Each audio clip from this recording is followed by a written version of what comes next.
Lecture number 70 part 1 Ind AS 7 cash flow statement. पिछले lecture में हम लोग कुछ हद तक समझे थे कि CFS कैसे बनता है, इनडायरेक्ट मेथड में कैसे बनेगा, डायरेक्ट मेथड में कैसे बनेगा, एक्स वाई ये सब समझे थे। ट्रू। आज हम लोग क्वेश्चन बनाने वाले हैं। क्वेश्चन बनाने से पहले एक पॉइंट बता देते, 2-3 पॉइंट जिससे क्वेश्चन बनाने में ईजी होगा। ठीक है। हाँ, अगर profit on sale of asset हो रहा है, लाइक फॉर एग्जांपल अगर उस एसेट का कैरिंग अमाउंट 180 रुपया है और उसका सेल्स अमाउंट 190 रुपया है, मतलब profit is equal to 10 rupees.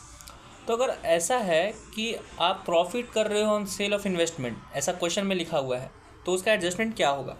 उसका 2 एडजस्टमेंट होगा CFS में। पहला, जो प्रॉफिट हुआ है वो क्या है? वो है Y dash. What is Y dash?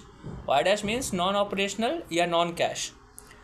ये जो प्रॉफिट है वो तो कैश वाला है लेकिन नॉन ऑपरेशनल है, तो इसको आपको एलिमिनेट करना होगा। जैसे वाई डैश एलिमिनेट होता है तो वहाँ पे आपको ऑपरेटिंग एक्टिविटी में आपको इसको एलिमिनेट करना होगा। तो वहाँ पे आप प्रॉफिट जो भी है 10 रुपया, उसको आप वहाँ से एलिमिनेट करोगे। ठीक, कर दिए। ये तो पहला एडजस्टमेंट था। दूसरा एडजस्टमेंट क्या होगा? हम लोग कर रहे हैं profit on sale of investment या फिर sale of asset. Sale of asset हो रहा है। सेल ऑफ एसेट क्या है? It's a activity which is related to an asset, और ऐसा एसेट जिसपे हम फ्यूचर इनकम कमाने वाले थे। तो सेल ऑफ एसेट कहाँ चला जाएगा? इन्वेस्टमेंट में। इन्वेस्टमेंट में जो इन्वेस्टमेंट एक्टिविटी में जो वैल्यू जाएगा वो कितना वैल्यू जाएगा? 180 जाएगा या 190 जाएगा या 10 रुपये जाएगा? जाएगा 190 रुपया। जो टोटल सेल हुआ है इंक्लूडिंग प्रॉफिट, पूरा 190 रुपया उसमें जाएगा क्योंकि आप 10 रुपये तो वहाँ से ऑपरेटिंग एक्टिविटीज हटा चुके हैं, तो कहीं ना कहीं 10 रुपये का जो प्रॉफिट वो दिखाना होगा, वो कहाँ दिखेगा? सीधा दिख जाएगा कहाँ? इन्वेस्टिंग एक्टिविटी में। ठीक है, तो इन्वेस्टिंग एक्टिविटी में सीधा 190 जाएगा, ना कि सिर्फ 180। Okay okay. हम लोग अब क्वेश्चन बनाने वाले हैं, तो उसका हम तुमको एक मंत्र दे देते हैं तरीका दे देते हैं कि क्वेश्चन कैसे बनेगा। वाई डैश तो वो तो मेथड है, बनाने का तरीका है कि कैसे बनेगा क्वेश्चन, लेकिन हम लोग अप्रोच क्या रखेंगे क्वेश्चन बनाने के टाइम? क्वेश्चन बनाने का अप्रोच का बात कर रहे हैं, डायरेक्ट मेथड इनडायरेक्ट मेथड का बात नहीं कर रहे हैं। ठीक है, ओके। हम लोग 3 स्टेप में क्वेश्चन बनाएंगे। पहला स्टेप में हम लोगों को आइडेंटिफाई करना है वाई डैश और वाई, और लिखते जाना है। जनरली क्वेश्चन इनडायरेक्ट मेथड का आएगा, तो हमको वाई डैश वाला ही काम, वाई से ही हमको आंसर चाहिए। ठीक है, इनडायरेक्ट मेथड है। तो पहला स्टेप में we will identify Y dash and Y, और जहाँ जहाँ वाई डैश और वाई होगा उसको टैग करते जाना है, वहाँ पे लिखते जाना है कि हाँ ये वाई डैश का आइटम है, वो वाई का आइटम है। ठीक है, ये टैग करते जाओ। उसके साथ एक और चीज़ टैग करना है, जैसे कि profit on sale of asset, ये वाला एग्जाम्पल। तो profit on sale Y dash, लेकिन सेल ऑफ एसेट क्या है? इन्वेस्टमेंट। तो जो जो दिखता जाएगा उसको आप वहाँ पे टैग करते चले जाओ। वाई डैश जैसे प्रॉफिट है वहाँ वाई डैश लिखो, सेल ऑफ इन्वेस्टमेंट वहाँ आई लिखो। ठीक है, ऐसे टैग करते चले जाओ लगातार। तो वाई डैश और आई, वाई डैश या फिर फिनेंस, अगर कोई होगा कि इंटरेस्ट इनकम हो रहा है तो इंटरेस्ट आपका चला जाएगा वाई डैश में, और इंटरेस्ट इनकम क्या है आपका? सॉरी, इंटरेस्ट इनकम नहीं, इंटरेस्ट एक्सपेंस का बात करते हैं। तो इंटरेस्ट एक्सपेंस एक तो वाई डैश है, और एक इंटरेस्ट एक्सपेंस क्या है? फिनेंस का बात है, तो वहाँ पे एफ लिखाएगा। ठीक है, 2 चीज़। परफेक्ट। आपको क्वेश्चन पढ़ते टाइम जब पढ़ रहे हैं तो वहाँ पे वाई डैश और उसके साथ जो लगने वाला हैगा, अगर उससे रिलेटेड, मतलब उसके साथ अगर कुछ लगना है जैसे कि फिनेंस का या फिर समथिंग, तो वो लिखते चल जाओ। आपको कहीं भी ओपी नहीं लिखना होगा, ऑपरेटिंग नहीं लिखना होगा। क्यों भाई? अरे ऑपरेटिंग क्यों लिखोगे? तुम वाई डैश और वाई तो लिख ही रहे हो, और ऑपरेटिंग एक्टिविटी जब बनाते हो तो उसमें सब कुछ वाई डैश और वाई ही आता है। ईजी। तो सिर्फ आपको वाई डैश के साथ इन्वेस्टमेंट या फिनेंस आ सकता है, अदरवाइज सिर्फ वाई डैश अकेला या फिर वाई। ट्रू। सेकंड, ये तो पहला स्टेप था कि सब टैग कर दिए। दूसरा स्टेप में क्या करना है? दूसरे स्टेप में आपको ढूंढना है पीबीटी। या तो वो क्वेश्चन पीबीटी दिया होगा, या फिर आपको ढूंढना होगा, कैलकुलेट करना होगा पीबीटी। कैसे कैलकुलेट करते हैं? Profit after tax according to PL minus tax accrued equal to PBT as per PL. Indirect method में PBT as per PL, PBT as per PL से PAT as per cash for operating activity निकालते हैं। True. तो वहाँ से वहाँ जाना होता है हमको, तो पहले पीबीटी अकॉर्डिंग टू पीएल चाहिए, तो वो ढूंढेंगे, मिल गया तो अच्छा बात, नहीं तो हम लोग कैलकुलेट करेंगे। ट्रू। ओके, ये 2 स्टेप हो गया। तीसरा स्टेप में क्या करना है? तीसरा स्टेप में आपको स्टार्ट करना है उल्टा। क्या? सेकेंड स्टेप में पीबीटी ढूंढे थे तो पहले पीबीटी लिखो, फिर उसके बाद वाई डैश वाई का जो काम होगा वो होगा। पहले ऑपरेटिंग, हम लोग कैसे CFS बनाते हैं? Operating activity, investing activity, financing activity. तो ऑपरेटिंग एक्टिविटीज स्टार्ट होता है पीबीटी से, तो पहले पीबीटी लिखो, फिर वाई डैश का एलिमिनेशन करो, फिर वाई का एलिमिनेशन मतलब वाई का वर्किंग कैपिटल चेंजेस जो करना है वो आ जाओ, फिर उसका जब आंसर आ जाएगा तो उसमें टैक्स पेड माइनस कर देना एक्चुअल, फिर तुमको कैश फ्लो आ जाएगा, फिर उसके बाद तुम इन्वेस्टिंग में चले जाना, फिर फिनेंसिंग में चले जाना। और कैसे करोगे, जब ऑपरेटिंग बनाओगे पीबीटी लिखे हुआ, जब वाई डैश एलिमिनेशन का स्टार्ट करोगे तो पूरा क्वेश्चन में तुमको वाई डैश जहाँ जहाँ मिलेगा वहाँ देखते चल जाना, वही तुम अपना लिखते चल जाना बस। फिर जब इन्वेस्टमेंट में जाना तो जहाँ जहाँ आई लिखा होगा वो आई लिख देना, तुम्हारा क्वेश्चन बन जाएगा। Easy, very easy. तो 3 स्टेप में पहले आइडेंटिफाई करो Y dash Y throughout the question along with उसके साथ जो इन्वेस्टमेंट ये सब करना है वो उसको टैग करते चले जाओ, फिर पीबीटी ढूंढो, क्वेश्चन बना दो। Easy easy, okay. तो हम लोग क्वेश्चन बनाने चलते हैं। पहला क्वेश्चन है इलस्ट्रेशन नंबर 4 जो है पेज नंबर 5.5 पे है शायद। अच्छा ठीक है,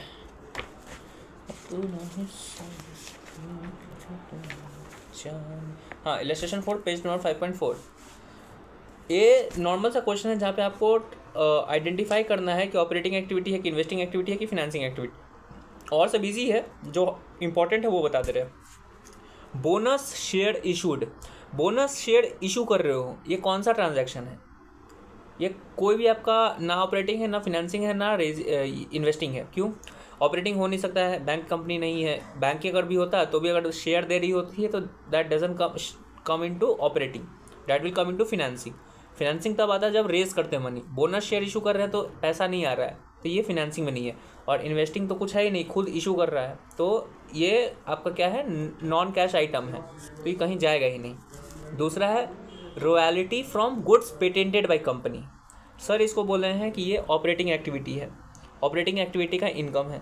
आई डोंट नो कैसे है, लेकिन सर बोले हैं। फिर है आपका रेंट फ्रॉम बिल्डिंग। ठीक है, रेंट फ्रॉम बिल्डिंग कौन सा एक्टिविटीज़ है, चेक करो। रेंट फ्रॉम बिल्डिंग कौन से एक्टिविटी में जाएगा, उसको चेक करने के लिए पता करना होता है कि वो हो क्यों रहा है। रेंट फ्रॉम बिल्डिंग क्या ऑपरेटिंग एक्टिविटी है? क्या बिल्डिंग का रेंट पे देना ऑपरेटिंग है? अगर ऑपरेटिंग होगा तो वो जाएगा ऑपरेटिंग एक्टिविटी में, अगर ऑपरेटिंग नहीं है तो वो इन्वेस्टिंग में जाएगा। क्वेश्चन में बोल रहा है कि it is not main business, तो इन्वेस्टिंग में जाएगा। Dissolve the subsidiary and received cash, हम लोग अपना सब्सिडियरी डिसॉल्व कर रहे हैं और कैश मिल रहा है।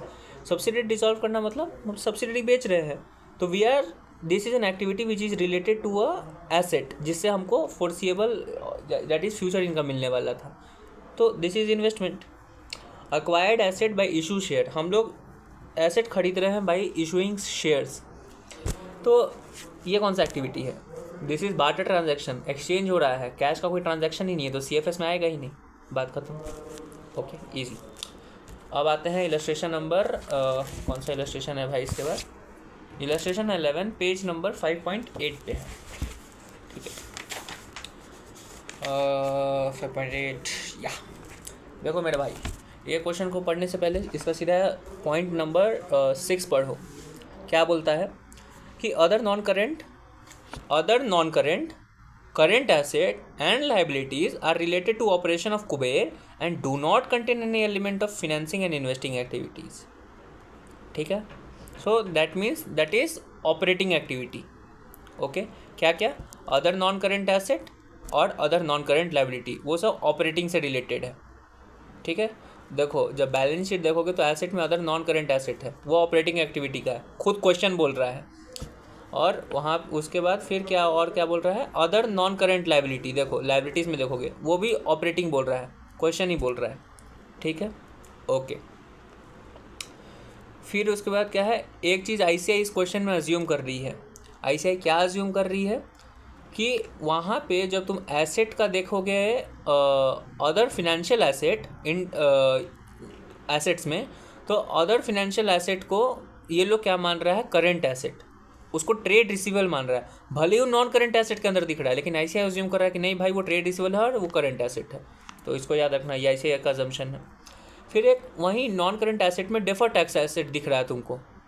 ठीक है, सर क्या बोले हैं कि डेफर टैक्स जो होता है वो जनरली करेंट एसेट है। ठीक है, ओके, सो मतलब भले ही नॉन करेंट एसेट में दिख रहा है लेकिन उसको तुमको करेंट एसेट में दिखाना है, सर बोले हैं।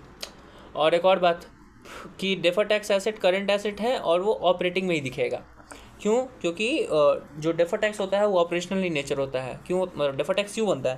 क्योंकि जनरल ऑपरेटिंग ऑफ बिजनेस की वजह से टैक्स ऊपर नीचे होता रहता है। So that is operating activity का थी।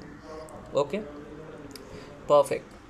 अब हम लोग क्वेश्चन पढ़ते हैं। तुमको इंपॉर्टेंट चीज़ बता दिए। पहला कि हमको जो वहाँ पे दिया हुआ है अदर नॉन करंट एसेट और उसके बाद अदर नॉन करंट लाइबिलिटी, उसको ऑपरेटिंग एक्टिविटी मानना है क्योंकि 0.6 बोल रहा है। फिर उसके बाद आईसीआई जो अज्यूम कर रहा है नॉन करंट एसेट एक है अदर फाइनेंशियल एसेट, उसको ट्रेड रिसीवेबल मान रहा है करंट एसेट, और डेफर्ड टैक्स एसेट तुमको समझाती है। क्वेश्चन पढ़ते हैं। Following is the balance sheet of Kuber limited for the year ended 31 मार्च 12। 31 मार्च 12 का बैलेंस शीट दिया हुआ है कुबेर का। एसेट है और सब कुछ दिया हुआ है। क्वेश्चन बनाने के लिए 3 स्टेप। पहला, क्वेश्चन पढ़ो और वाई डैश वाई और जो जो रिलेटेड एक्टिविटी है सबको मार्क करते चले जाओ। तो पहले देखते हैं पीपी। पीपी क्या है? इन्वेस्टमेंट से रिलेटेड, आई लिख दो। इंटेंजिबल एसेट वो भी आई है। अदर फाइनेंशियल एसेट क्या बोला है? ऑपरेटिंग इन नेचर बोला है। और करंट एसेट इसको मानना है, क्या पता क्यों, भले ही नॉन करंट एसेट में दिख रहा है उसको करंट एसेट में मानना है। क्यों? क्योंकि ट्रेड रिसीवेबल है, ऐसे एज्यूम कर रहा है। तो वहाँ पे क्या लिखोगे? वाई। क्या लिखोगे? वाई। अदर करंट एसेट है तो वाई। वाई याद है क्या था? Y is non cash item of ये ट्रेडिंग अकाउंट। तो ट्रेडिंग अकाउंट में नॉन कैश आइटम क्या क्या आता था तुम्हारा? याद करो। सेल्स परचेज, मतलब क्रेडिट वाला, क्रेडिट सेल और क्रेडिट परचेज। क्रेडिट सेल से क्या आता था तुम्हारा? Trade receivable. क्रेडिट परचेज से क्या आता था तुम्हारा? Trade payable. तो यहाँ जो अदर फाइनेंशियल एसेट इसको ट्रेड रिसीवेबल मान रहे हैं तो भी करंट एसेट है, तो वाई आ गया ना। फिर से लॉजिक समझा रहे हैं हम लोग। Non cash item of trading account को वाई बोलते हैं। True. Non cash item trading account का क्या है? Credit sale, credit purchase. Credit sale से क्या बनता है? आपका ट्रेड रिसीवेबल, और क्रेडिट परचेज से क्या बनता है? Trade payable. तो उसको आपको कंसिडर करना है। तो अदर फाइनेंशियल एसेट वाई है। डेफर टैक्स एसेट वो भी वाई है क्योंकि करंट एसेट है बोले। Other non current asset, non current है, उसको जरूरत नहीं है हमको, छोड़ दो उसको 1 मिनट के लिए। फिर करंट एसेट में आ जाओ तो इन्वेस्टमेंट है, तो इन्वेस्टमेंट तो आई में ही जाएगा। भले ही करंट एसेट है, उसको कुछ करने का जरूरत नहीं है, उसको तुम वर्किंग कैपिटल चेंज मत कर देना, वर्किंग कैपिटल नहीं है तुम्हारा इन्वेस्टमेंट। फिर अदर करंट एसेट तो वो तो तुम्हारा वाई हो गया। ठीक। Equity and liability. Equity share capital देखो 300 का 300 ही है, तो कुछ रेज वेज नहीं हुआ है, तो कुछ करने का जरूरत नहीं है। अदर इक्विटी देखो 8000 से गया है 12000 पे, मतलब 4000 का प्रॉफिट हुआ है। ट्रू। नीचे देखो लिख दिया है 4450 का पैट है, उसको तुमको टच करने का जरूरत नहीं है, ऐसे सर बोले। क्यों बोले हैं भाई? उसका कुछ लॉजिक होगा। हाँ, लॉजिक बताते, लॉजिक क्या है। 4000 का प्रॉफिट है और 450 का इंटरिम डिविडेंड ये लोग दे रहा है समथिंग, तब 4550 उसका अप्रोप्रिएशन है समथिंग, उसको रहने दो। फिर लाइबिलिटीज़ है, लॉन्ग टर्म लाइबिलिटी और अदर नॉन करंट लाइबिलिटी दोनों मिक्स करके दे दिया है, तो वैसे वैसे करके दिया हुआ है। तो long term non current liability क्या है? फिनेंशियल एक्टिविटी, एफ लिख दो। फिर अदर नॉन करंट लाइबिलिटी क्या है? अदर नॉन करंट लाइबिलिटी को लोग क्या बन रहा था? Operating in nature. ट्रू। तो उसको बस अब याद रखो कि ऑपरेटिंग इन नेचर है, आगे का हमको देखना पड़ेगा। Trade payables. ट्रेड पेएबल्स जो है वो क्या होता है? वाई होता है। ओवरड्राफ्ट। ओवरड्राफ्ट तुमको याद होगा कि हम लोग क्यों यहाँ पे देख रहे हैं लाइबिलिटी में। एसेट का जो सीसीई है वो एक्चुअल सीसी नहीं है, एक्चुअल सीसी है हमारा asset CC minus liability OD. तो देखो 220 माइनस 75 वही तुम्हारा एक्चुअल सीसी है। और उसके बाद other current liability. Current liability क्या हो गया? करंट लाइबिलिटी क्या हो गया तुम्हारा? आपका वाई डैश वाई, वैसे करके बना लेना। फिर क्या बोल रहा है? Additional information. Profit after tax for year ended is this. अभी प्रॉफिट आफ्टर टैक्स को छोड़ दो, वो तो स्टेप 2 का चीज़ है। Interim dividend. Interim dividend paid है, डिविडेंड पेड है। डिविडेंड पेड क्या हो गया? फिनेंसिंग एक्टिविटी, एफ लिख दो। और डेप्रिसिएशन अमोर्टाइजेशन क्या है? ये वाई डैश लिख दो। During the year 2 machinery sale कर रहे हैं, मशीन सेल कर रहे हैं तो क्या है? इन्वेस्टमेंट। उसके बाद प्रॉफिट हो रहा है, देखो 60 लाख का सामान था, 70 में बेच रहे, मतलब 10 लाख का प्रॉफिट है। और ये प्रॉफिट क्या है? वाई डैश लिख दो। इनकम टैक्स पेड, ये सेकंड स्टेप का है, रहने दो। और उसके बाद 6th। तो पहला स्टेप कर दिया, वाई डैश वाई हो गया। सेकंड स्टेप में पैट हमको क्या ढूंढना है? पीबीटी। पैट दिया हुआ है 4450 और इनकम टैक्स पेड है। अक्रूवल कितना नहीं पता है, तो इसी को अक्रूवल मान लेंगे। तो 4450 plus 105 is equal to PBT। How much is it? It will be somewhere around 4555। Okay, PBT आ गया। ठीक है, तो पहला स्टेप में हम लोग वाई डैश ढूंढ लिए, PBT ढूंढ लिए। अब क्वेश्चन बनेगा PBT। तो पहला क्वेश्चन बनाने का पहला स्टेप PBT लिखो, PBT 4555। ठीक है, उसके बाद अब देखो क्वेश्चन में सीधा नहीं बोला, क्या बोला है क्वेश्चन में? हाँ, क्वेश्चन सीधा बोला कि इनडायरेक्ट मेथड से तुमको क्वेश्चन बनाना है। तो इनडायरेक्ट मेथड से हम पहले PBT बनाएंगे और उसके बाद वैसे वैसे करेंगे। ट्रू। तो पहले लिख लो आपका PBT लिख दिए। अब हमको क्या करना है? PBT के बाद Y dash elimination. Y dash कहाँ था, ध्यान दो। वाई डैश कहाँ था भैया? पहला तो था ट्रेड रिसीवेबल। क्या है ट्रेड रिसीवेबल? नहीं, वो trade receivable Y dash sorry है, Y dash Y dash is आपका डेप्रिसिएशन। तो पहले डेप्रिसिएशन जो है लगाए PP पे 500 और इंटेंजिबल पे 20, माइनस हुआ था, प्लस कर दो तो 520 प्लस में जाएगा। ओके, चला गया। एक और वाई डैश था, 3 ही वाई डैश था। तीसरा वाई डैश था कि प्रॉफिट हुआ था 10 का, तो उसको तुम एलिमिनेट कर दो, तुम्हारे पास आ गया। अब तुम वाई का एलिमिनेशन करो। वाई डैश हो गया। वाई का एलिमिनेशन क्या? Change in working capital. तो जो करंट एसेट था, जो भी वाई था उसको करेंगे। तो पहला वाई क्या था हमारा? पहला वाई था हमारा क्या चीज? एक मिनट ब्रो, बता रहे हैं पहला वाई क्या था। डेफर टैक्स एसेट हमारा है, अदर नॉन करेंट एसेट और other current asset. Other non current asset को ये जो पॉइंट नंबर 6 है वो क्या बोला है? Related to operation. Related to operation बोल दिया है, तो सर उसको क्या मान लिए हैं? Current asset. I don't know bro why. भले ही वो अदर क्या है, अदर नॉन करेंट एसेट में दिख रहा है, लेकिन उसको करंट एसेट बांट रहे हैं। तो ऐसे करके क्वेश्चन बन रहा है। क्या हो रहा है? अदर करंट एसेट 85 से 95 पे जा रहा है, मतलब इंक्रीज़ हो रहा है। करंट एसेट जब इंक्रीज़ होता है तो हम लोग क्या करते हैं, याद करो। करंट एसेट इंक्रीज़ हो रहा है मतलब कि हमारा क्रेडिट सेल हो रहा है, मतलब पैसा फंस रहा है, तो मतलब पैसा कम हो रहा है, तो हम लोग क्या करते थे? माइनस करते थे। और एक और चीज़ सिखाए थे, करंट एसेट का इन्वर्स रिलेशन है CFS के साथ, तो माइनस। वैसे ही तुम्हारा करंट एसेट जो है इसमें defer tax asset, other non current asset, other current asset, other financial asset, trade pebbles, फिर अदर करंट लाइबिलिटी और अदर नॉन करंट लाइबिलिटी, ये सब। ओके, तो वैसे वैसे करके आप कर लोगे। आ गया तुम्हारा PBT कैश वाला। इसमें टैक्स पेड माइनस करोगे एक्चुअल, तो तुम्हारे पास आ जाएगा PAT operational in nature cash. बस बन गया तुम्हारा ऑपरेटिंग एक्टिविटी से। इन्वेस्टिंग एक्टिविटी का जहाँ जहाँ आई लिखे थे वो लिख दो। Purchase of PP। अब जब एक और चीज़ तुमको सिखाना है क्वेश्चन बनाने से पहले, मतलब इन्वेस्टिंग एक्टिविटी और फिनेंसिंग एक्टिविटी बनाने से पहले, क्या कि जब भी आप बनाओगे तो तुमको ट्रेड रिसीवेबल, ट्रेड पेबल्स, उसका तुमको क्या उसको कहते हैं, लेजर बनाना होगा। ठीक है, उसका GL बनाओ। जब GL बनाओगे तो तुमको समझ में आएगा कि क्या हम लोग कुछ खरीदे हैं या फिर कुछ बेचे हैं ड्यूरिंग द ईयर, तो वो तुमको उसका लॉजिक समझ में आएगा। ओके, ठीक है। जैसे कि अगर वैल्यू दे दिया है कि हम लोग इतना साल में गुड्स परचेज़ किए हैं, तो वो एडिशनल इन्फॉर्मेशन में होगा, और बैलेंस शीट में क्लोजिंग और ओपनिंग आइटम होगा, तो उसको तुमको देखना होगा। PP का तुम लेजर बनाओगे।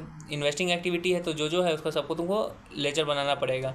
PP का लेजर बनाओ तो पता चलेगा तुमको कि वहाँ पे डिफरेंस आ रहा है 1060 का। तो जब भी तुम GL बनाओ CFS में अपना लेजर बना रहे होगे, तो तुम एक चीज़ अज्यूम कर लेना कि बैलेंसिंग फिगर हर वक्त कैश में होगा। जहाँ भी बैलेंसिंग फिगर आ जाए उसको कैश लिख दो। यहाँ पे डेबिट में है तो टू कैश लिख दो। टू कैश मतलब परचेज हो रहा है। ठीक है, ये चीज़ याद रखना है। जहाँ भी CFS बना रहे हो और जहाँ भी तुम GL बनाओगे, वहाँ पे अगर बैलेंसिंग फिगर आएगा तो तुम सीधा लिखोगे क्या? कैश। Okay, perfect. तो ऐसे करके PP बनाओगे तो पता चलेगा PP में तुम खरीदो 1060 का, इंटेंजिबल एसेट खरीदो 40 रुपये का, इन्वेस्टमेंट तुम किए हो 200 का, फिर लॉन्ग टर्म बोरोइंग तुम्हारा 2000 का है, और क्या खास है, हाँ बस ये सब चेंजेस है। तो ये सब जाएगा तुम्हारा इन्वेस्टिंग और फिनेंसिंग में। इन्वेस्टिंग में क्या क्या क्या? परचेज ऑफ PP, फिर परचेज़ किया है, सेल भी किया है, फिर इंटेंजिबल ख़रीदा भी है और सेल भी किया है। देखो प्रॉफिट हो रहा था 10 रुपये का, 60 का एसेट था, हम लोग सीधा यहाँ का लिखे 70, क्योंकि 10 रुपये वहाँ से माइनस कर देते ऑपरेटिंग से। ठीक है, और फिनेंसिंग, बस बन गया तुम्हारा क्वेश्चन ख़त्म। इतना पे नहीं हुआ है ख़त्म। ये हो गया है तुम्हारा CFS बना है, सिर्फ CFS बना है, लेकिन तुमको रिको भी देना होता है, reconciliation. What is reconciliation? CFS क्यों बनाते हैं कि ओपनिंग कैश बैलेंस से क्लोजिंग कैश बैलेंस कैसे पहुँचे। तो ओपनिंग कैश बैलेंस लिखो। ओपनिंग कैश बैलेंस क्या है? 220 क्या उसको कहते हैं, CC 460 नहीं, ओपनिंग कैश बैलेंस है 460 माइनस 60। एक्चुअल CC क्या है हमारा? Asset CC minus liability OD। तो ऐसे करोगे तो एक्चुअल CC तुमको पता चलेगा 400। ड्यूरिंग द ईयर क्या कैश फ्लो हुआ है? तो ABC, cash flow from operating, cash flow from investing, cash flow from financing, उसका लाओ, ऐड करो, वैल्यू दो, वो वैल्यू आ जाएगा। तब तुम्हारा क्लोजिंग CC आ जाएगा। तो ये क्लोजिंग CC को मैच कर लो कि क्या जो एक्चुअल है बैलेंस शीट में वो सही है कि नहीं। अगर सही है तो सही है, बस इजी इजी। इसके बाद हम लोग देखेंगे इलस्ट्रेशन नंबर। देखने से पहले फिर से एक बार रिवाइज कर देते हैं, लंबा चला गया, हम इतना समझाने में लग गए। अगर नहीं समझ आया तो फिर से समझा देते हैं, नॉर्मल चीज़। क्वेश्चन बनेगा 3 स्टेप में, ठीक है। पहला स्टेप में Y और Y डैश का टैगिंग करो, जहाँ इन्वेस्टमेंट है, जहाँ फाइनेंसिंग है, सब टैग कर दो, ठीक। सेकेंड स्टेप में PBT ढूंढो। थर्ड स्टेप में PBT से स्टार्ट करो और Y डैश का एलिमिनेशन, जहाँ जहाँ Y डैश है, जहाँ जहाँ जो नाम है वैसे बनाते चल जाओ, तुम्हारा आंसर आराम से बन जाएगा। और एक और चीज़, इस क्वेश्चन में तो कन्फ्यूजिंग क्या था कि 6th point, other non current asset and liabilities are related to operation and do not contain element of financing investing. Sir का ये कहना है कि उसको आप लोग मान लो क्या क्या उसको कहते हैं, करंट एसेट, तो उसको सब करंट एसेट मान लिया है।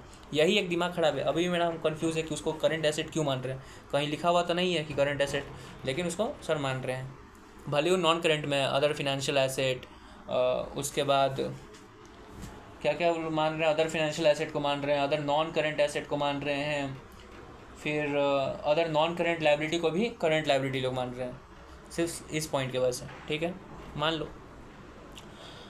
और इसमें कुछ खास नहीं था। और एक्चुअल CC तुमको पता ही है कि एक्चुअल CC कैसे निकालते हैं। और एक और मेन बात कि अभी जितना इजीली हम बोल दिए हैं कि जो भी करंट एसेट ऊपर जा रहा है नीचे जा रहा है, बैलेंस शीट का सिर्फ वैल्यू डिफरेंस करके तुम दे दिए हो।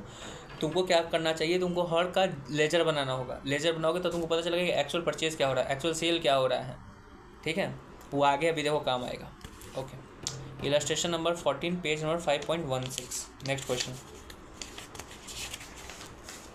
क्या है? इसमें हम लोगों को डायरेक्ट मेथड से क्वेश्चन बनाना है, ठीक है। और ये क्वेश्चन इंपॉर्टेंट इसीलिए है क्योंकि यहाँ पे तुमको कोई ट्रांजैक्शन नहीं दिया कि ये ट्रांजैक्शन हो रहा है या फिर हम ये कर रहे हैं। यहाँ पे सीधा तुमको दे दिया है बैंक स्टेटमेंट कि इतना पैसा गया है और इतना पैसा आया है, इस काम के लिए गया हुआ है। और तुमको इस बैंक स्टेटमेंट से तुमको बनाना है CFS, cash flow statement, using direct method. Direct method मतलब कि जो कैश ट्रांजैक्शन है सिर्फ वही उठाना होता है हमको, X और X डैश ट्रू। यहाँ तो सिर्फ कैश ट्रांजैक्शन है क्योंकि बैंक अकाउंट दिया हुआ है हमको, तब सारा आइटम हमको कंसिडर करना होगा। वैसे तुम्हारा क्वेश्चन बन जाएगा। कैसे बनाओगे? Operating, investing, financing. ऑपरेटिंग में क्या क्या जाएगा देखो, receipt from customer, payment to creditor, overhead expense, payroll, और बस। उसके बाद इशू ऑफ इक्विटी शेयर तुम्हारा financing, sale of fixed asset investing, purchase of fixed asset investing, tax payment तुम्हारा ऑपरेटिंग में ही रहता है, डिविडेंड तुम्हारा financing, repayment of bank loan financing. बस हो गया, क्वेश्चन बन गया।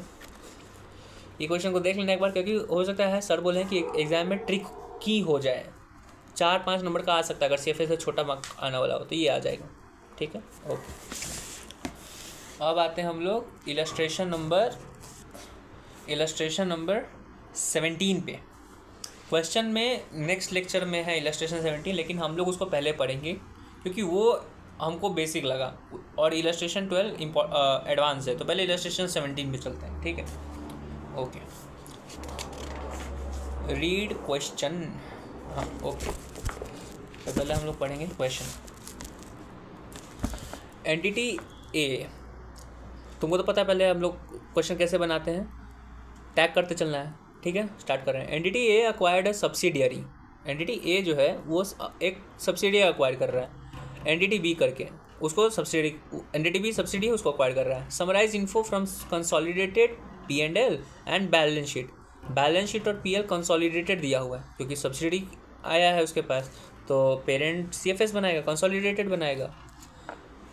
ओके ठीक है, कंसोलिडेटेड P&L दिया हुआ है, कंसोलिडेटेड बैलेंस शीट दिया हुआ है। अदर इन्फॉर्मेशन में क्या है पहले वो देख लेते हैं। All the share of entity B were acquired for 74,000 in cash. PC कितना है? 74,000। Fair value of asset acquired and liabilities assumed were, ये इन्वेंट्री ले रहे हैं, उसका सब्सिडी का क्या क्या हम लोग खरीद रहे हैं? Inventory, trade receivable, cash, PPE, trade payable, long term date, goodwill, ये सब उससे हम खरीद रहे हैं। तो हमारा पीसी कितना है? 74,000। नहीं 74,000 नहीं भाई, हमारा एक्चुअल पीसी सिर्फ 72,000 है। क्यों भाई? देख तू पैसा दे रहा है 74,000 और उसे खरीद क्या कर रहा है? इन्वेंट्री, ट्रेड रिसीवेबल और सब चीज़। ट्रू। जो खरीद रहे हो उसमें कैश भी है, सब्सिडी का तुम कैश भी खरीद रहे हो, मतलब कैश दे के कैश खरीद रहे हो। तो एक्चुअल में तुम कैश दे कितना रहे हो? एक्चुअल में तुम कैश दे रहे हो 72,000। तो तुम्हारा पीसी कितना है? 72,000। ठीक है, ओके। हमको क्या करना है? हमको करना है prepare the consolidated statement of ये cash flow. Okay, true. What is consolidated cash flow? क्या होगा भाई? कंसोलिडेटेड कैश फ्लो क्या होगा? जनरली हम लोग पेरेंट का बनाते थे, एक आदमी का हम लोग बनाते थे, उस टाइम हम लोग एक आदमी का बनाते थे ये क्या उसको कहते हैं? Cash flow statement. ट्रू। तो कुछ ऐसा खास नहीं होता था, है ना, उसमें कुछ इंपॉर्टेंट होता नहीं था, आराम से जो भी उस पेरेंट को, जो आदमी जो उस कंपनी का होता था अकेला, उस कंपनी का हम लोग बना देते थे।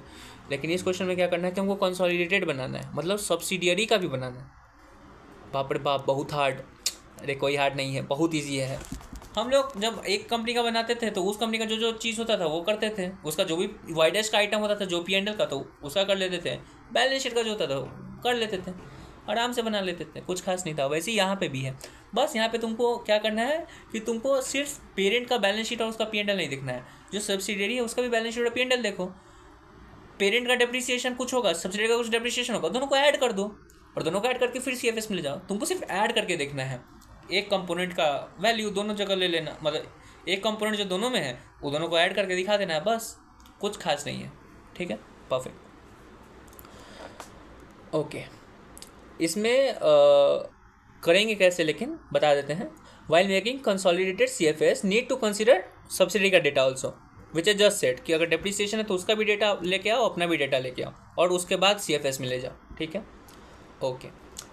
तो ये तो एक बात हो गया कि हमको सब्सिडी का डेटा भी कंसिडर करना होता है। दूसरा चीज़ ये तुमको याद रखने के लिए बोल रहे हैं। क्या याद रखने के लिए? जो जैसे क्वेश्चन बनेगा, जब भी क्वेश्चन बोल रहा है कि पेरेंट इन्वेस्टमेंट कर रहा है सब्सिडियरी में, तो दो एडजस्टमेंट होता है। पहला एडजस्टमेंट कि तुमको सब्सिडी का भी डेटा कोई कंसिडर करना पड़ेगा CFS बनाने के लिए, एक। दूसरा बात ये कि अभी हम सब्सिडी में इन्वेस्ट कर रहे हैं उस, मतलब पीसी देखिए, तो पीसी कितना है? 72,000। तो हम इन्वेस्टमेंट कर रहे हैं, तो जब इन्वेस्टमेंट करेंगे तो कहाँ जाएगा वो जाएगा इन्वेस्टमेंट एक्टिविटी में। तो पीसी का अमाउंट में जाएगा सीधा इन्वेस्टिंग एक्टिविटी में, कि इन्वेस्टमेंट अक्वायर्ड या अक्वायर्ड सब्सिडियरी, उसमें जाएगा पीसी का अमाउंट। तो दो एडजस्टमेंट होता है। पहला एडजस्टमेंट होगा सब्सिडी एक्विजिशन का, कि आप उसका डेटा कंसिडर करोगे बनाते टाइम अपना, क्या उसको कहते हैं, CFS। और दूसरा कि जो भी पीसी है वो आपका इन्वेस्टिंग एक्टिविटी में जाएगा। ठीक है, परफेक्ट, इजी। ठीक है, तो स्टार्ट करते हैं।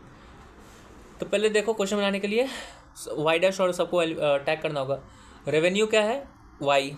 सेल्स है मतलब कॉस्ट ऑफ सेल क्या है? वो भी वाई। मतलब रेवेन्यू में कुछ पार्ट क्रेडिट होगा, कॉस्ट ऑफ सेल में कुछ पार्ट क्रेडिट परचेज होगा। ग्रॉस प्रॉफिट से मतलब नहीं है, depreciation Y dash. Other operating activities है, ऑपरेटिंग एक्सपेंस है, हो सकता है कैश में हो सकता है कैश में नहीं हो, कुछ आइडिया नहीं है तो उसको हम लोग मान लेंगे कि वो नॉन कैश है, सॉरी मतलब कैश में दिया हुआ है। ठीक है, तो उसको हम लोग टच नहीं करेंगे, छोड़ दो।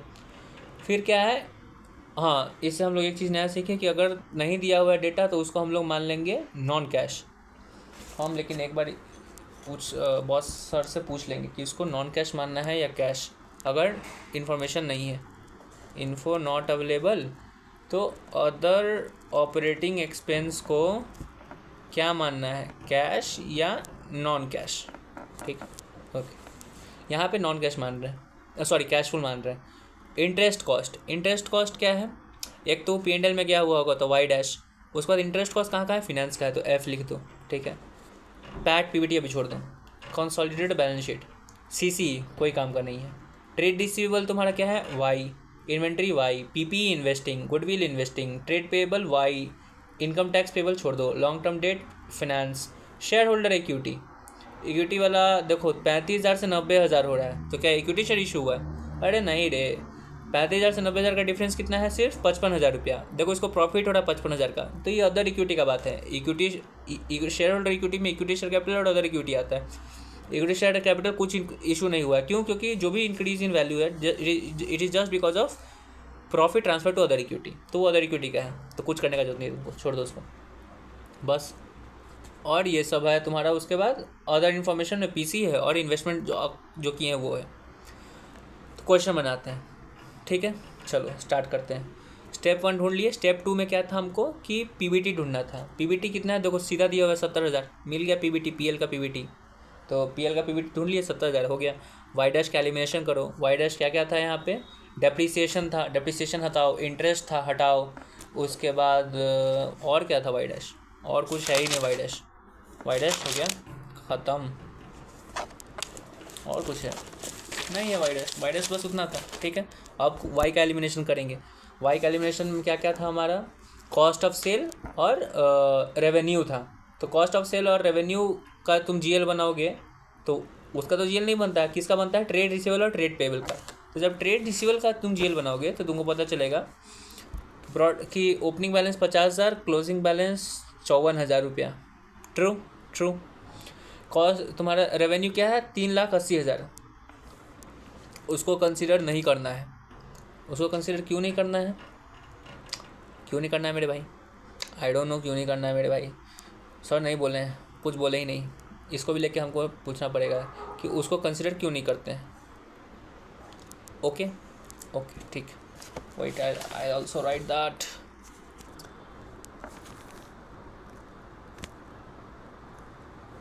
हाँ, तो अभी के लिए आप क्या करना कि इसको इग्नोर ही कर दो कि रेवेन्यू और कॉस्ट ऑफ सेल जहाँ भी दिखेगा उसको इग्नोर कर देना, कुछ करने का उसको जरूरत नहीं है, ठीक है।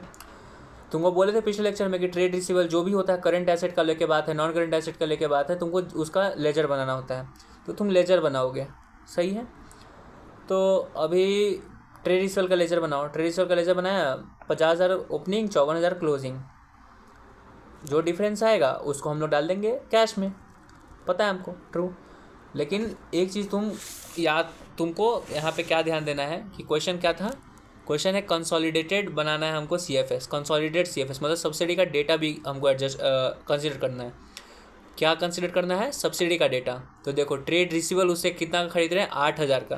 तो हमको दोनों का डेटा कंसिडर करना है। तो मेरे पास ट्रेड रिसीवेबल कितना था? 50,000 पहले से, 8,000 उसका ला रहे हैं, तब क्लोजिंग 54,000 है। ये कंसोलिडेटेड बैलेंस शीट है, कंसोलिडेटेड बैलेंस शीट है। ये जो ओपनिंग था वो तो उसका अपना होगा, ड्यूरिंग द ईयर ही खरीद रहा है तो ड्यूरिंग द ईयर उसका भी ट्रेड रिसीवेबल इसके पास आ गया। इसमें से कुछ बचा हुआ है, इसका क्या उसको कहते हैं? क्लोजिंग। तो वो जो दिया है 4,000 नहीं 8,000, तो 8,000 तुमको कंसिडर करना होगा, तुम्हारा ट्रेड रिसीवेबल बढ़ जाएगा। लेकिन ट्रेड रिसीवेबल कैसे बढ़ रहा है? पीसी की वजह से। तो तुम वहाँ सब्सिडी नहीं लिखोगे, तुम लिखोगे क्या? 2PC। जहाँ जब भी तुम सब्सिडी का डेटा को कंसिडर करोगे तो वहाँ लिखोगे PC। ओके, 2PC लिख दिए, परफेक्ट। लेकिन यहाँ पे जो 2PC लिखा है उसको तुमको कहीं लिखने का जरूरत नहीं है कि हाँ भाई हम लोग अब मेरे पास ट्रेड रिसीवेबल आ रहा है तो मेरा कुछ करंट एसेट बढ़ रहा है, समथिंग, कुछ लिखने का तुमको जरूरत नहीं है, टच वच करने का जरूरत नहीं है। क्यों नहीं है जरूरत? 2 रीज़न है उसका। पहला रीज़न कि ये जो PC यहाँ लिख रहे हैं वो सीधा हम इन्वेस्टिंग एक्टिविटी में टोटल 72,000 का PC लिखे हुए हैं, तो वहाँ पे कंसिडर हो चुका है, पहला रीज़न। दूसरा रीज़न ये कि जब तुम लेजर वाला ट्रेड रिसीवेबल बनाओगे तो डिफरेंस आएगा बाई कैश में, तो वहाँ 4,000 जाएगा। तो ये जो बाई कैश है ये तुम्हारा क्या हुआ कि इतना से तुम्हारा वो बढ़ रहा है 58। ये जो क्या उसको कहते हैं ट्रेड रिसीवेबल है हमारा, वो कितना से बढ़ रहा है? 4,000 से। जहाँ पे भी तुम्हारा सब्सिडी का डेटा अकाउंट हो रहा होगा वहाँ पे तुमको क्या करना है कि जहाँ भी कैश आएगा उसको मान लेना कि उधर का वैल्यू बढ़ रहा है। अगर ट्रेड रिसीवेबल में अगर क्रेडिट बढ़ रहा है मतलब हम लोग क्या कर रहे हैं? कम कर रहे हैं या बढ़ा रहे हैं यार? एक मिनट। हाँ, तो इसका लॉजिक समझा देते हैं, हम कंफ्यूज हो गए, खुद कंफ्यूज बता देते हैं कि हम लोग जो 2PC लिखे हैं उसका कहीं भी कोई वैल्यू क्यों नहीं जाएगा। पहला रीज़न ये है कि PC ये वाला जो है वो 8,000 है, हम लोग टोटल 72,000 डाल चुके हैं इन्वेस्टिंग एक्टिविटी में, पहला, ठीक है। और दूसरा रीज़न ये कि ट्रेड रिसीवेबल का हम लोग नेट इफेक्ट देंगे ही चेंज इन वर्किंग कैपिटल में, ट्रू। यहाँ क्या लिखा रहा है? बाई कैश 4,000 रुपया, मतलब by cash in the sense cash आ रहा है। ट्रू। तो तुमको ये नहीं अब देखना पड़ेगा ट्रेड रिसीवेबल का बैलेंस शीट में कि इसका ओपनिंग बैलेंस कुछ और था, क्लोजिंग बैलेंस कुछ और है, दोनों का जो डिफरेंस है वो है, ये नहीं देखना है। जब तुम जीएल बनाओगे तो बाई कैश आया तो तुम पता चल गया कि 4,000 रुपया कैश आ रहा है तुम्हारे पास। हम लोग जब CFS बनाते हैं तो वर्किंग कैपिटल चेंजेस क्यों ढूंढते हैं? इसलिए ढूंढते हैं ना कि हमको एक्चुअल कैश आउटफ्लो हो रहा है कि इनफ्लो हो रहा है due to making of that current asset और करंट लायबिलिटी, यही रीज़न होता है। यहाँ पे साफ तुमको दिख रहा है कि कैश 4,000 आ रहा है, मतलब 4,000 बढ़ रहा है, तो तुम्हारा इंक्रीज इन करंट एसेट है, तो तुम जाके लिख दो इंक्रीज इन करंट एसेट क्या है 4,000 से। ट्रू, वेरी ट्रू, 4,000 से इंक्रीज इन करंट एसेट तुम लिख दोगे। ओके भाई, फिर से कन्फ्यूजिंग हो गया कि तुम बोला कि 4,000 रुपया तुम्हारे पास कैश आ रहा है तो तुम लिख दिया इंक्रीज इन करंट एसेट, लेकिन इंक्रीज इन करंट एसेट क्या होता है? माइनस। सही बात है, सही बात है। तो इतना लॉजिक तुमको लगाने का जरूरत नहीं है। तुम क्या करना शांति से कि अच्छा ठीक है, इसका हमको क्लैरिटी लेना होगा। आज डेट है 26 मार्च, हम क्लैरिटी इसका लेंगे, ठीक है, कि ट्रेड रिसीवेबल में बाई कैश हो रहा है, मतलब कैश आ रहा है। कैश आ रहा है मतलब व्हाट डज दैट मीन? कि increase in current asset, inventory में भी बाई कैश आ रहा है मतलब इंक्रीज इन करंट एसेट।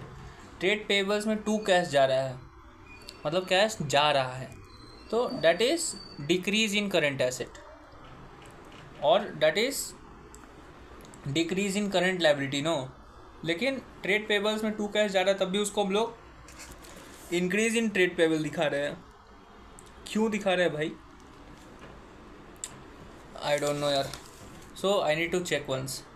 जो भी है इसमें ये समझ लो इंक्रीज डिक्रीज का, और बाद में अगर समझ में आ जाएगा तो ठीक है, हम टेलीग्राम पे डाल देंगे, अदरवाइज जो भी है सो है। तो ऐसे करके तुम्हारा ये इधर का ऐसे क्वेश्चन बन जाएगा, ठीक है।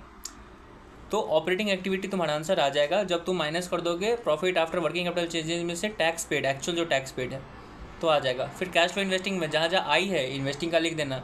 इन्वेस्टिंग यहाँ पे क्या क्या है तुम्हारा?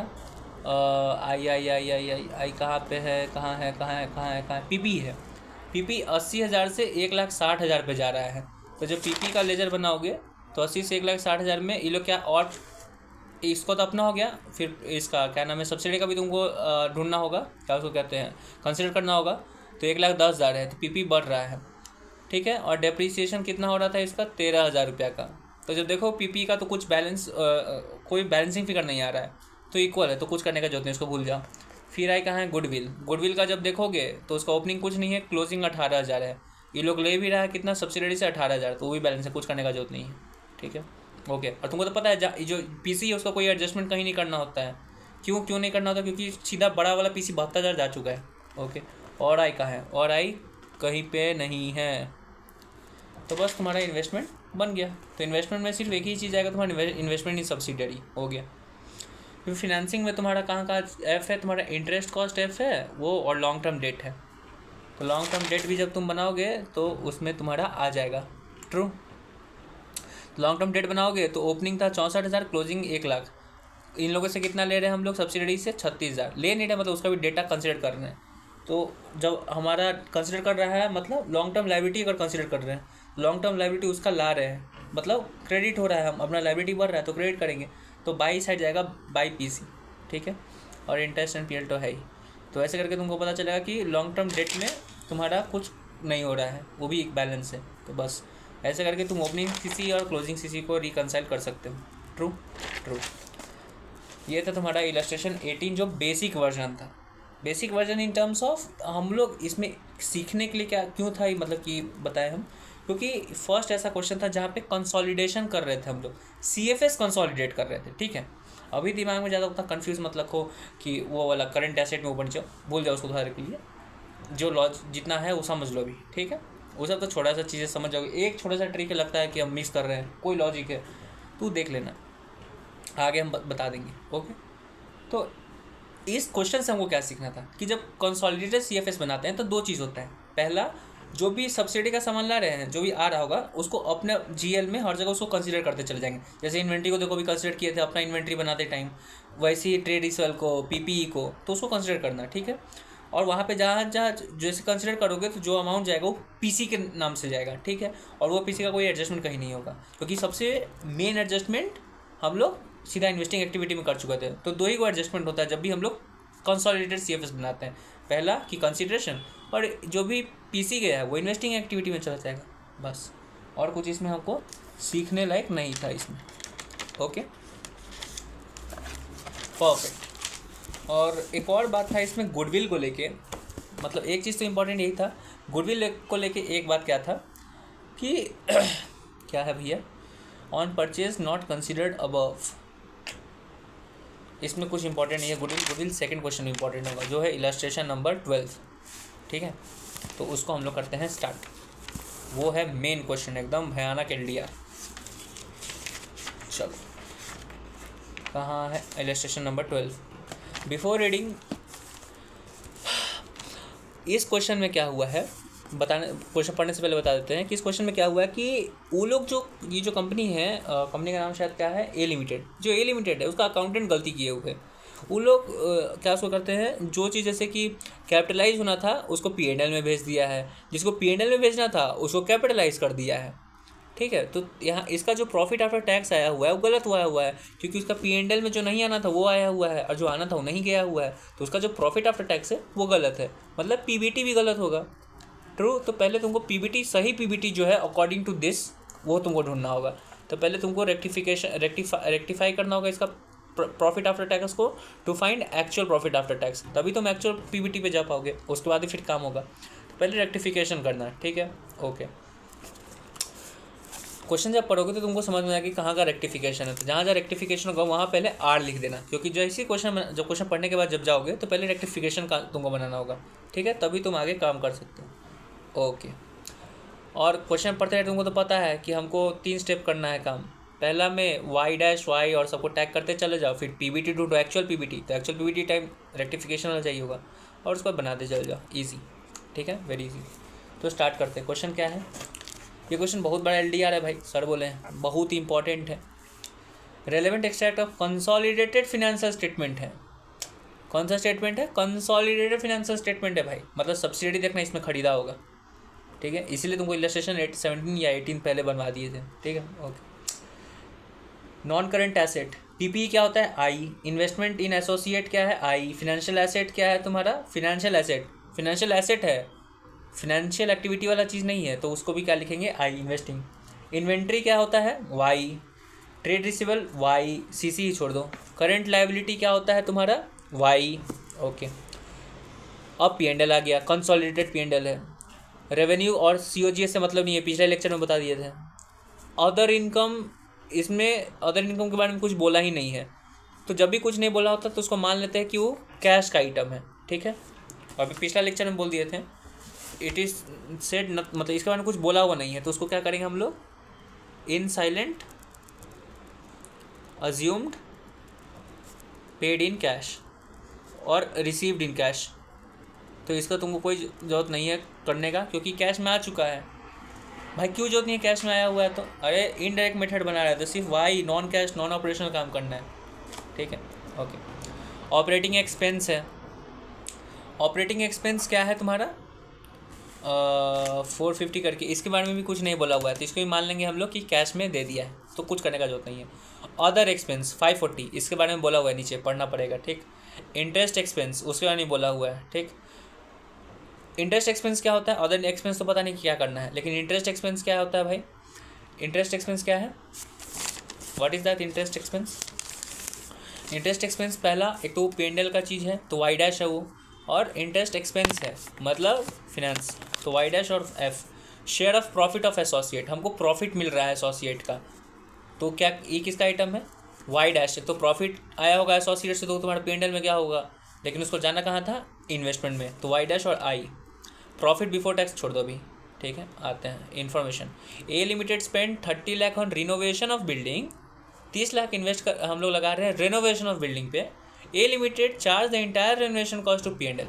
ले, रेनोवेशन कॉस्ट हमारे बिल्डिंग का लाइफ बढ़ाता है, तो कैपिटलाइज करना था हमको, हम उसको पी&एल में डाल दिए हैं, मतलब 30 लाख रुपये हम अपना एक्सपेंस दिखा रहे हैं, मतलब जो 1840 हमारा पीबीटी दिखा रहा है वो 30 लाख से कम है, मतलब उसको होना चाहिए था 1870, लेकिन 30 लाख लगा के उसको 1840 कर दिया है।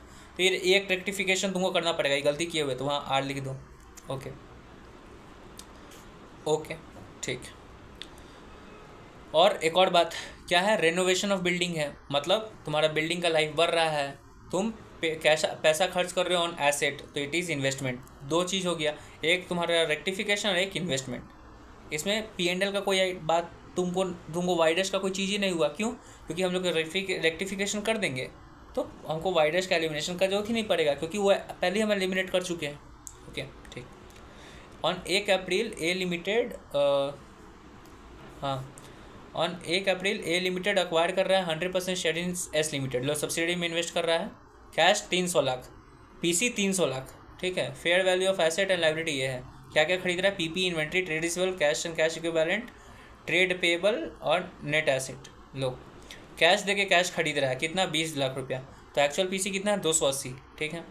पीपी कहाँ जाएगा, इन्वेस्टमेंट वाला में। ओके, जब पीपी का लेजर बनाओगे तो इसमें इसको कंसिडर करना होगा।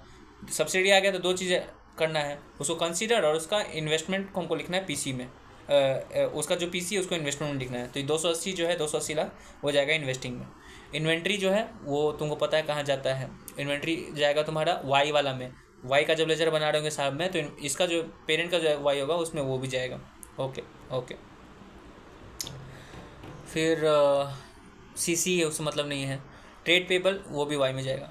ए limited property plant equipment comprise the following. A limited का जो पीपी है वो तुम्हारा क्या उसको कहते हैं बताया हुआ है। ओपनिंग देखो 4650 था, क्लोजिंग 4750, तो उसी का एक्सट्रैक्ट दिया हुआ कि 4650 से 4750 पे वो कैसे गया, ठीक है। रफ कॉपी में हम दिए हुए इसका लेजर कि पीपी देखोगे तो ओपनिंग बैलेंस 4650 है, परचेज किया है 800 का, रीवैल्यूएशन हो रहा है, पीपी का वैल्यू बढ़ रहा है 80 से, उसको वो सेल कर रहा है पीपी को 490 का जो पीपी है उसको बेच रहा है 630 में, मतलब 140 का प्रॉफिट है, ठीक है। डेप्रिसिएशन लग रहा है 290 का, क्लोजिंग बैलेंस 4750, ठीक है। ओके, तो ये था ए का, लेकिन सब्सिडी से क्या ले रहा है, 140 ले रहा है पीपी, तो उसको तुमको कंसिडर करना होगा 2 पीसी से, ठीक है। सब कर लोगे तो बैलेंस फिगर आएगा क्रेडिट साइड में, तो पता चलेगा तुमको कि ये और बेचा है पीपी 140 का, ठीक है। तो अब देख लो इसमें से कौन सा पॉइंट किस एक्टिविटी का है। जो परचेज है वो इन्वेस्टमेंट का है। रीवैल्यूएशन जो दिया हुआ है 80 का, वो कहाँ जाएगा भाई, रीवैल्यूएशन P&L का होता है तो उसको वाई डैश मान लेंगे। अभी नहीं, P&L का नहीं है, वो OCI का है। तो है PL OCI तो एक ही होता है, नहीं, PL OCI अलग होता है। CFS में कभी भी OCI को बारे में हम लोग बात ही नहीं करते, हर वक्त सिर्फ P&L का बात होता है। Y dash is always of P&L, never ever of OCI, NRR, कोई भी चीज़ नहीं, सिर्फ P&L, तो इसको कंसिडर नहीं करना, भूल जाओ। फिर प्रॉफिट हो रहा है 140 का, वो तो तुम्हारा वाई डैश है, प्रॉफिट तो 140। प्रॉफिट कौन हो रहा है, कब हो रहा है, क्योंकि सेल कर रहे हैं, सेल कहाँ जाएगा, इन्वेस्टिंग में। डेप्रिसिएशन कहाँ जाएगा, वाई डैश में, बस। और उसके बाद एक था कि हम एक जो सब्सिडी से ला रहे हैं 140 पीसी, उसका कुछ करना है, उसका कुछ नहीं करना है, क्योंकि बड़ा वाला पीसी 280 जो है वो जा चुका है, तो टच नहीं करना है। बाई कैश 140 का हम लोग क्या कर रहे हैं, एसेट बेच रहे हैं, तो कहाँ जाएगा, इन्वेस्टिंग में। True true. Okay. A limited should construct, हाँ, A limited constructed a machine that is qualifying asset and incurred a construction cost of 40 lakh. Qualifying asset पे 40 लाख खर्च कर रहा है। क्वालिफाइंग एसेट जब भी होता है तो हम लोग क्या करते हैं, उसको कैपिटलाइज कर देते हैं। ट्रू, उसके ऊपर जो भी खर्च होता है, that has been charge to other expense. ले, ये जो कैपिटलाइज करना था 40 लाख रुपया, उसको भी P&L में भेज दिया, मतलब 1840 इसका कोई भी प्रॉफिट होगा, जो एक्चुअल जो प्रॉफिट होगा उसमें से 40 लाख रुपया कम कर दिया ये लोग, जो कैपिटलाइज होने वाला था। तो हमारा 1840 में से 40 रुपया कम है, मतलब एक्चुअल कितना, 1840 प्लस 40, तो एक और रेक्टिफिकेशन मिल गया। ट्रू। और ये लोग क्या कर रहा है, बिल्डिंग अपना क्या कर रहा है, बिल्डिंग मशीन बना रहा है, इन्वेस्टिंग एक्टिविटी। तो दो चीज़, एक तो तुम्हारा रेक्टिफिकेशन और एक इन्वेस्टिंग एक्टिविटी, ठीक। इसमें P&L में कोई फिर कुछ बात क्यों नहीं गया, क्योंकि उसका रेक्टिफिकेशन हम कर चुके हैं, 1840 में प्लस 40 कर चुके हैं हम लोग, तो हमको उसको हटाने का, फिर से एलिमिनेट करने का जरूरत नहीं है। ओके। फिर क्या बोलता है, of the interest cost of 110 lakh. देखो इंटरेस्ट एक्सपेंस कितना का है, 110 लाख रुपया का। Of the interest cost charge 110 lakh to P&L, 10 lakh includes interest cost and specific boring that need to be capitalise.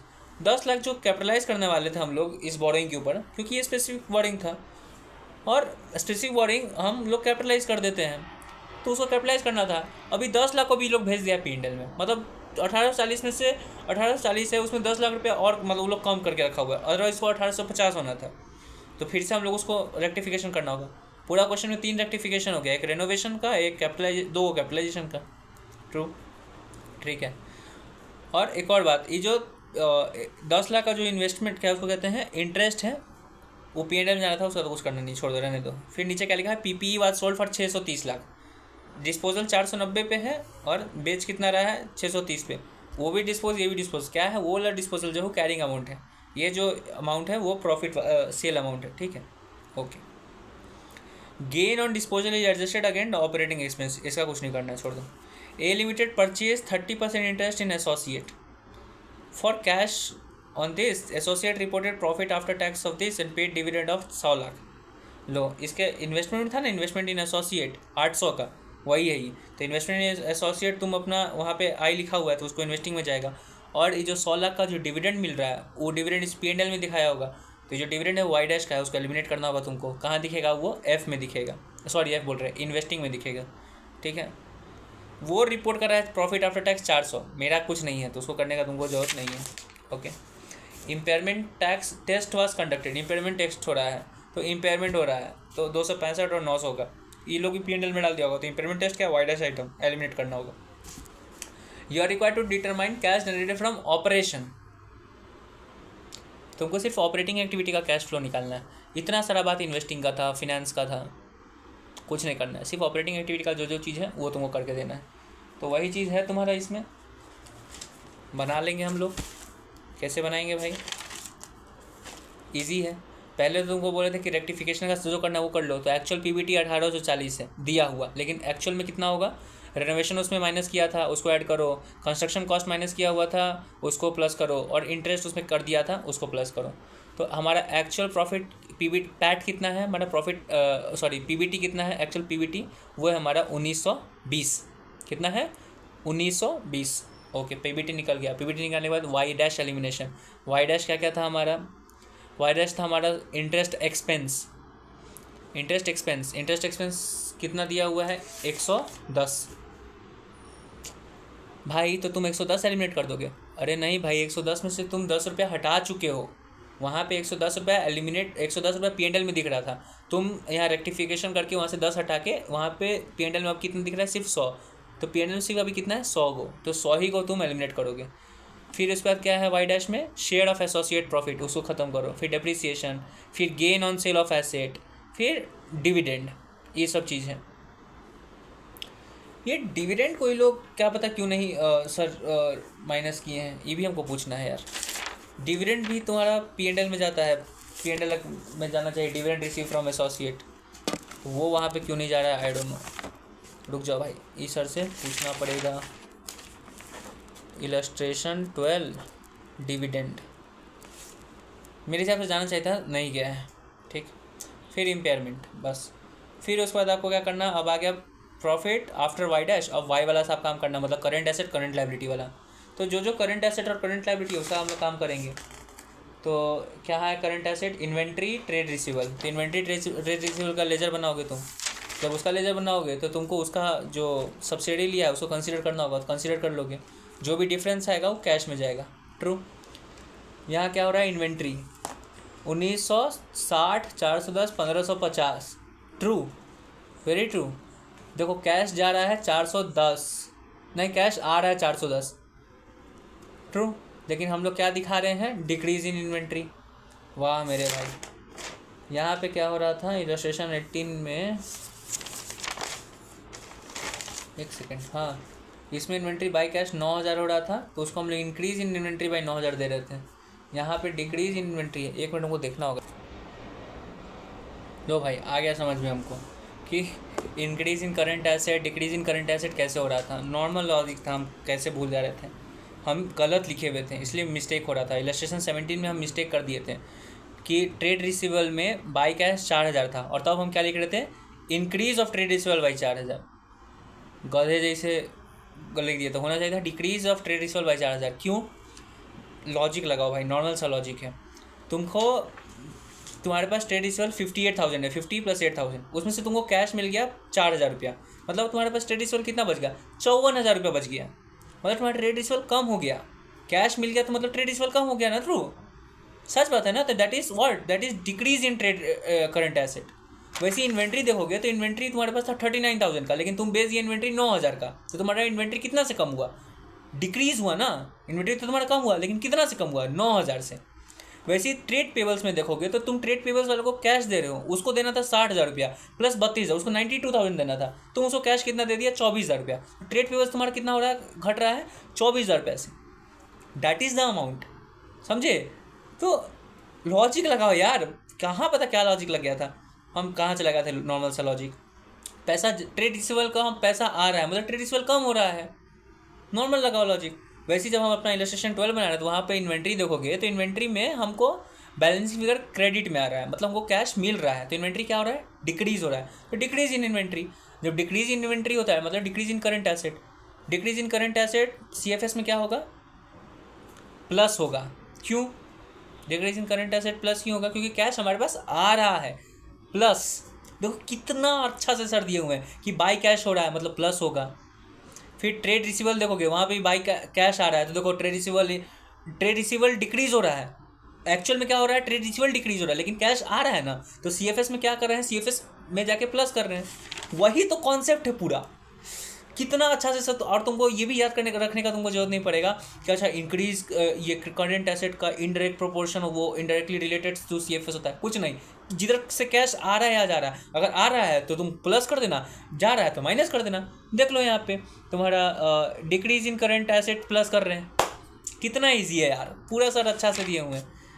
ठीक है, तो वैसे करके बना लेना। तो करंट एसेट जो था वहाँ पे करंट एसेट बना लोगे। करंट एसेट बनाने टाइम और करंट लायबिलिटी बनाने टाइम तुमको ये चीज़ याद रखना है दिमाग में कि यहाँ पे सब्सिडी था तो सब्सिडी का भी बात लेते आना। और इन्वेस्टिंग जो उसको जिससे जितना में खरीदे हैं PC, वो इन्वेस्टिंग एक्टिविटी में जाएगा। तो बस वैसे करके बन जाएगा यार। कितना ईजी है ये क्वेश्चन, और सारा क्वेश्चन बन गया तुम्हारा ही। ठीक है, और उसके बाद करंट एसेट करंट लायबिलिटी हो गया, तो तुम्हारे पास आ गया actual cash after Y and Y dash, that is trading के ऊपर तुम चले गए। अब तुम्हारे पास आ गया ऑपरेशन वाला, उसमें से EPBT है तुम्हारा, माइनस एक्चुअल टैक्स पेड कर दो, कैश फ्लो फ्रॉम ऑपरेटिंग आ गया, बन गया तुम्हारा क्वेश्चन। यार कितना नॉर्मल सा लॉजिक था, प्रॉपर अंडरस्टूड, प्रॉपरली बन गया। ठीक है, हम इसके आगे वाला लेक्चर में ये लेक्चर कंप्लीट है। ये लेक्चर के बाद हम जो स्टार्ट करेंगे उस टाइम आपको समरी देंगे कितना प्रॉपरली क्वेश्चन बनता है यार इजीली। Okay, bye.